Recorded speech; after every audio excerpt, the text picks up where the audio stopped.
Sfogliando in questi giorni due libri preziosi per la storia sandonatese, ancora un giro di giostra, 30 anni di oratorio nella memoria dei sandonatesi di Valì per il Sinotto, e Più futuro che passato, biografia di un ambiente educativo di Marco Franzoi, per capire e conoscere memorie e testimonianze che documentano da 85 anni la presenza dei salesiani a San Donà di Piave, ci si è resi conto che quella di Salesiani a San Donà è stata ed è tuttora una presenza operosa, efficace, diremo epica, soprattutto agli inizi, comunque sempre connotata da intense attività, vitalità, entusiasmo, dedizione ai giovani.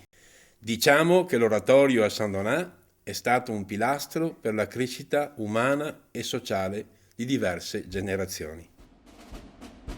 La Grande Guerra si era portata via una generazione di padri, lasciando tante vedove, soprattutto orfani, tanti bambini, che la carità non riusciva ad aiutare, ad accogliere, a fornire loro gli strumenti per affrontare un futuro quanto mai incerto.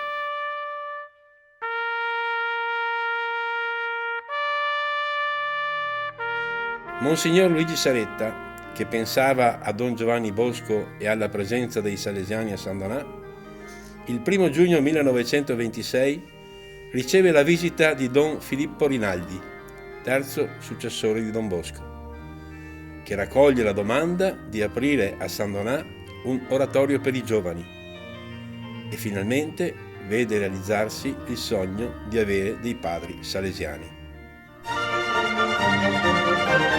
15 maggio 1927 avviene la posa della prima pietra dell'oratorio. 24 settembre 1928 giungono sulla riva del Piave 3 salesiani e con essi prende avvio una storia feconda di bene che stupisce ancora oggi per l'abbondanza di frutti. 21 settembre 1930 vengono benedetti dal beato Monsignor Andrea Giacinto Longhin, vescovo di Treviso, i nuovi edifici. È pronto il nuovo oratorio.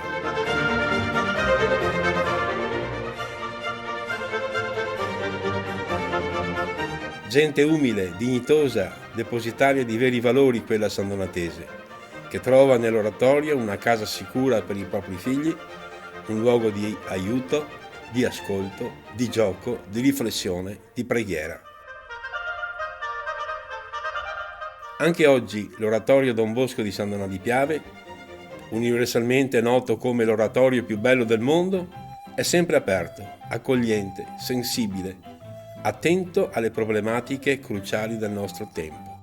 I ragazzi non sono più gli stessi, ma il cortile è sempre quello, animato e vivo, un punto di riferimento, un luogo di incontro, di crescita educativa, umana e sociale. E la giostra, assurda a simbolo, gira ancora e girerà a lungo. E la gente del prete, di Don Bosco, le cui opere ancora vive e tangibili ai nostri giorni, grazie a case presenti in 132 nazioni, la gente del prete, si diceva, lo ha accolto. Don Bosco è stato qui. Dopo 1674 giorni, 4 anni e mezzo dall'inizio del pellegrinaggio che ha toccato 5 continenti, dalla Basilica di Santa Maria Ausiliatrice di Torino, era il 2009, in tutti i paesi del mondo in cui sono presenti i salesiani. Un lungo viaggio in preparazione ai festeggiamenti per il bicentenario della nascita del santo, 16 agosto 1815.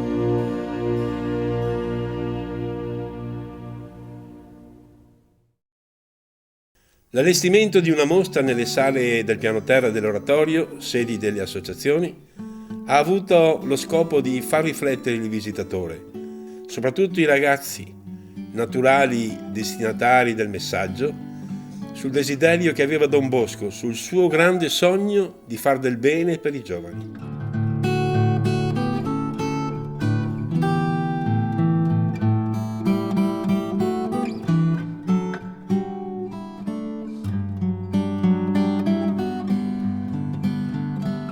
parecchi gruppi scolastici e catechistici, con la loro presenza attenta, hanno accolto il messaggio di Don Bosco. Una mostra che in 18 pannelli, ricchi di foto, ha catturato l'attenzione dei visitatori, anche grazie al prezioso supporto di giovani guide preparate, convincenti e divertenti, in sintonia con lo spirito salesiano.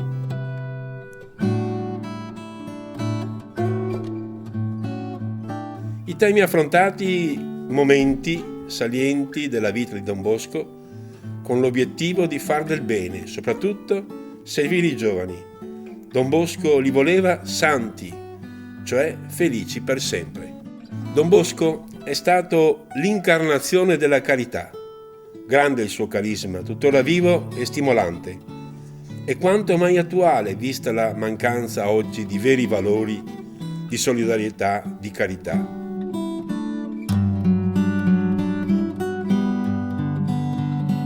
Don Bosco piace ancora, continua a piacere ai giovani, e avere avuto per un lungo giorno la presenza delle sue reliquie ha coinvolto migliaia di persone, dai più piccoli ai più anziani, una partecipazione spontanea, un sentire sincero e profondo, scaturito da esperienze di vita e suggellato da ricordi personali diventati permanenti.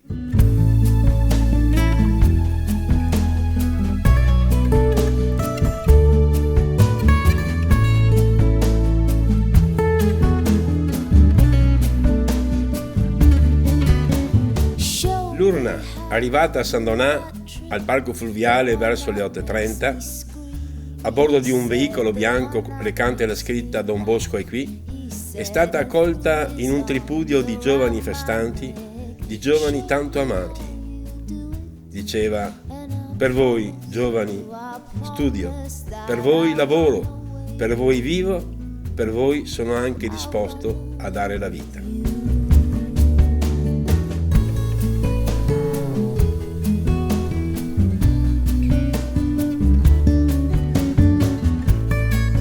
Lo hanno festosamente atteso in sella di biciclette e di motorini, ornati con palloncini di colore arancione, per salutarlo come sicuramente avrebbe voluto lui, allegramente, perché dell'allegria aveva fatto un pilastro insostituibile del proprio progetto educativo. Diceva: non voglio altro dai giovani se non che si facciano buoni e che siano sempre allegri. That I'm in love with you. Soft and lonely, lost and lonely, strange as angels, dancing in the deepest oceans, twisting in the water. You're just like a dream. You're just like a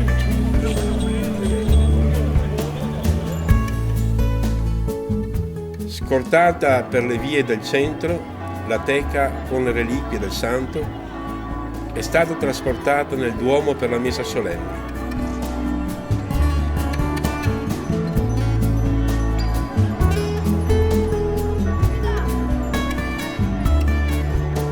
Daylight lit me into shape. I must have been asleep for days, and moving lips to breathe his name.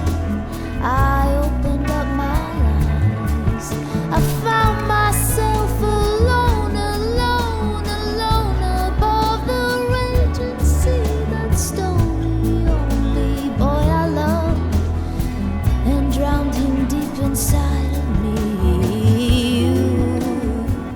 Ad accoglierla moltissimi fedeli di ogni età, autorità civili e militari, ex allievi, alunni del CFP, gruppi associativi come gli amici di Domenico Savio, intere famiglie. Tra essi, con i gonfaloni, il sindaco Andrea Cereser, la presidente della provincia ed ex sindaco Francesca Zaccariotti.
e dopo la messa la processione con l'urna verso casa, verso l'oratorio, luogo da sempre destinato a radunare i giovani per farli buoni cristiani e onesti cittadini.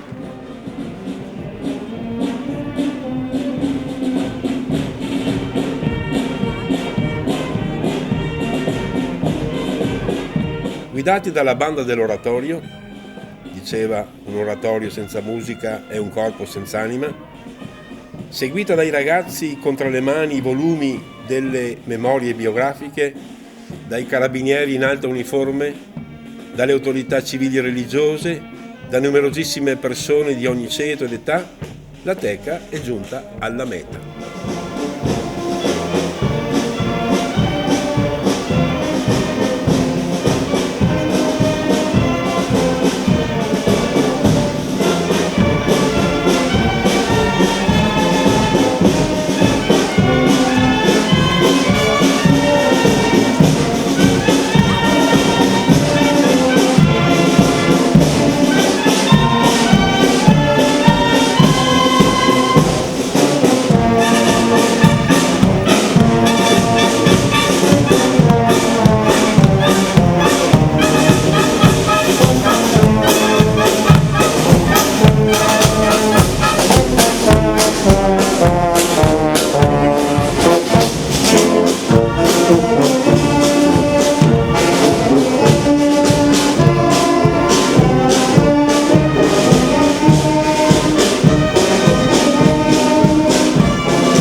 Don Bosco è qui, è a casa sua. È arrivata l'urna con Don Bosco in persona.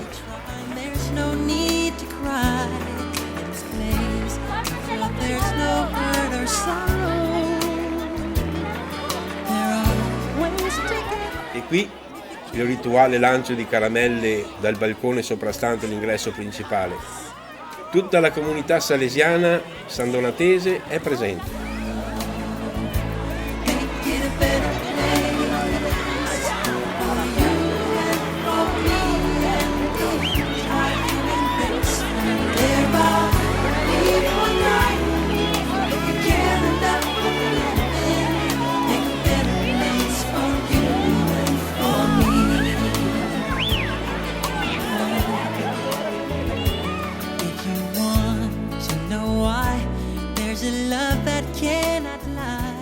Intensa è stata la commozione nelle parole, nel saluto a Don Bosco da parte del direttore dell'Opera Salesiana di San Donà, Don Enrico Gaetan. Era il 24 settembre del 1928. Dopo 85 anni di presenza salesiana a San Donà, Don Bosco è nell'oratorio più bello del mondo.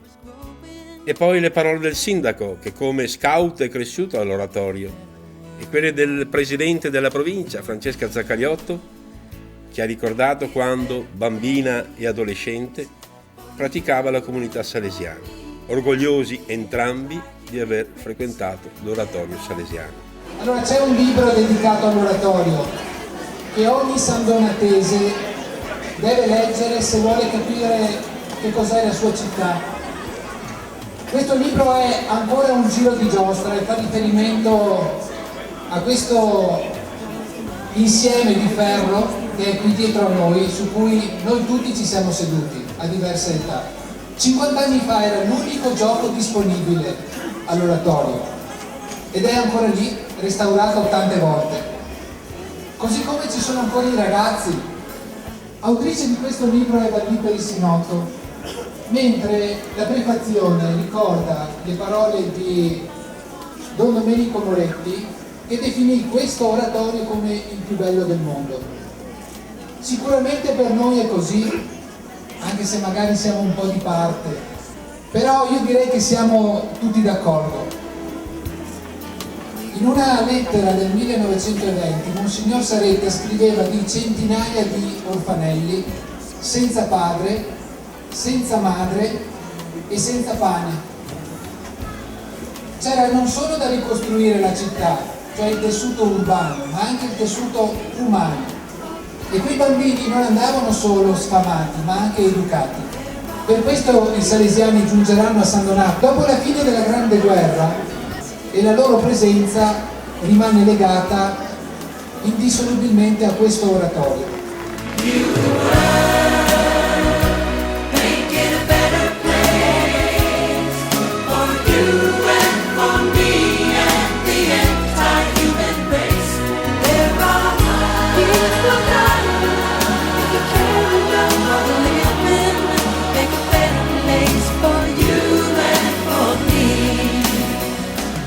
Un oratorio proiettato verso esperienze nuove di accoglienza, di integrazione, di servizio in un territorio trasformato negli anni, ma ancora ricco di valori, come ha scritto un sandonatese doc, Don Alberto Maschio, ex direttore dell'oratorio Don Bosco. Sistemata l'urna ai piedi dell'altare della chiesa, è iniziato un susseguirsi ininterrotto, ma composto di visite che è continuato anche nel pomeriggio, quando bambini e ragazzi si sono raccolti per un momento di preghiera. Il direttore, Don Enrico Gaetan, ha presieduto poi una affollatissima messa seguita dai vespri della famiglia salesiana tutta, che ha rinnovato i propri voti. Successivamente, adolescenti, giovani e adulti hanno partecipato a una veglia di preghiera con il vescovo di Treviso, Monsignor Gianfranco Agostino Gardin. Siamo con Don Enrico Gaetan, attuale direttore dell'Opera Salesiana di San Donato. Don Enrico, l'oratorio si identifica con Don Bosco stesso. La sua persona, la sua energia, il suo stile, il suo metodo educativo. Questo l'abbiamo trovato nella sua biografia. Dopo l'abbraccio così spontaneo, così commovente dei sandonatesi e non solo alle reliquie di Don Bosco, quale considerazione, quale riflessione possiamo fare? È difficile, con un aggettivo, riassumere la giornata del 24 novembre. Bella è ancora poco, speciale è ancora poco. Forse indimenticabile è l'aggettivo più bello, più adatto, più appropriato. E lo dimostra il fatto che tante persone, anche a distanza di giorni, sono venute proprio a ringraziare, sono venute ancora a chiedere informazioni, a sapere qualcos'altro di Don Bosco. È il segno di un legame forte proprio tra questa città, tra chi ha frequentato l'oratorio e tra chi porta ancora qualche cosa di Don Bosco, anche solo il ricordo, il pensiero, ecco, l'affetto nel cuore. Normalmente in un pellegrinaggio è uno che va dal santo. Questa volta è il santo che è venuto qui, si è scomodato, segno proprio di una figura bella che è venuta in un certo senso a casa nostra, è venuta a trovarci e ci ricorda proprio quello che faceva Don Bosco.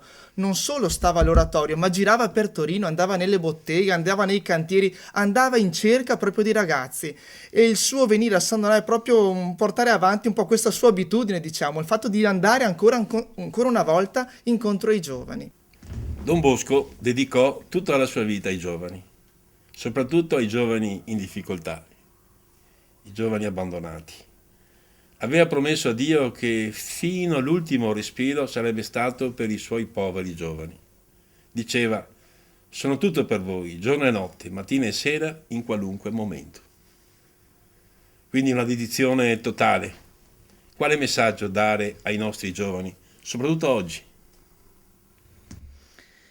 Beh, la prima cosa che mi viene in mente è questa: sapere che c'è qualcuno che pensa a loro, che c'è qualcuno che si preoccupa di loro, che c'è qualcuno che ci tiene alla loro crescita, alla loro formazione e sicuramente se ci fosse qui Don Bosco direbbe alla loro anima. Era la cosa che più stava a cuore Don Bosco. Non a caso attorno all'urna c'è quella frase latina, scritta anche sotto il porticato, ecco, di Valdocco: dammi animas cetera tolle, dammi le anime ma tieniti pure tutto il resto. Penso che questo è il messaggio più bello che Don Bosco ci lascia. Io ho chiesto una grazia quando è venuta qui. Ho chiesto la grazia che ogni ragazzo di questo oratorio, di ogni giovane che entra nel nostro ambiente, ecco, possa sentirsi toccato da Don Bosco, possa sentirsi provocato, che si senta quasi invitato a tirarsi sulle maniche, perché Don Bosco voleva giovani impegnati, invitati a essere dei bravi cristiani e onesti cittadini, dice uno slogan bello di Don Bosco, ma soprattutto che si sentano anche chiamati. Ecco, sicuramente Don Bosco, qualcuno avrebbe fatto la proposta di seguirlo per lavorare per il regno dei cieli. Ecco, Don Bosco che viene qui a San Donà ci ricorda questo, e penso che è il messaggio bello di speranza, anche di ottimismo, che lascia ai nostri giovani, al nostro oratorio, alla nostra città. E ai nostri salesiani cosa possiamo dire, se non augurare un buon lavoro nel nome di Don Bosco e, come dice Papa Francesco, rendete luminosa la vita. Grazie Don Enrico. Ringrazio anch'io e chiedo una preghiera perché, ecco, anche noi abbiamo bisogno di gente che preghi perché i salesiani possano essere autentici testimoni, ecco, di Gesù Buon Pastore, perché possiamo essere qui a San Donà quello che Don Bosco è stato a Torino. Grazie. Diceva Don Bosco: la carità è benigna e paziente, soffre tutto, ma spera tutto e sostiene qualunque disturbo. È un messaggio di un'attualità sconvolgente.